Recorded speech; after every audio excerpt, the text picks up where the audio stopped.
తిరుమల విషయంలో కొత్త ఈవో గారు కఠినమైనటువంటి నిర్ణయాలు తీసుకుంటున్నారు. చాలా కీలకమైనటువంటి చర్య తీసుకున్నారు.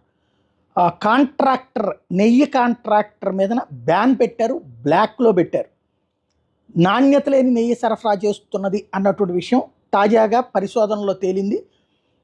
ఏఆర్ డైరీ డెవలప్మెంట్ సంస్థ మీద చర్యలు తీసుకున్నారు. ఏఆర్ డైరీ డెవలప్మెంట్ సంస్థకు సంబంధించి నాణ్యమైన నెయ్యి సరఫరా చేయాలని సూచించిన కాంట్రాక్టర్ పట్టించుకోలేదు.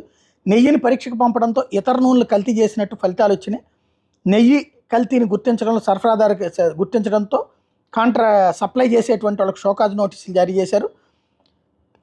నెయ్యి సరఫరా చేసిన ఏఆర్ సంస్థను బ్లాక్ లిస్ట్లో పెట్టమని ఆదేశించారు. టోటల్గా టీటీడీకి 8.05 లక్షల కిలోల నెయ్యి సరఫరా చేయాలని ఏఆర్ సంస్థ ఒప్పందం. ఇప్పటిదాకా 60,000 కిలోల నెయ్యి సరఫరా చేసింది ఏఆర్ సంస్థ. సరఫరా చేసిన 20,000 కిలోల నెయ్యిలో నాణ్యత లేదని చెప్పి